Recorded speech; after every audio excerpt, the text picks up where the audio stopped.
Most beginner investors are gambling with their savings because they don't understand the fundamental difference between a single stock and an ETF. When you buy an individual stock, you are purchasing a direct piece of one specific company. If that company crushes its earnings, your portfolio skyrockets, but if they suffer a massive failure, your capital can vanish overnight. You are taking on high, concentrated risk for the potential of high reward. An ETF, or exchange-traded fund, completely flips the script. Instead of buying one tree, you are buying the entire forest. An ETF is a single basket that holds dozens, hundreds, or even thousands of different stocks simultaneously.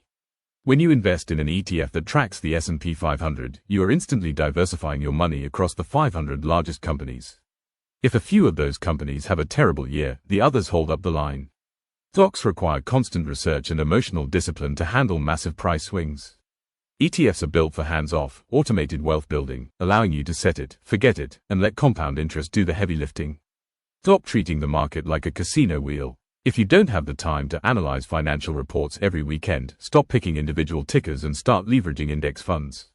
True financial advancement isn't about guessing which single company will win tomorrow, it is about owning the entire economy. That is exactly why most people are handling their salary completely. Please like and subscribe for more financial content.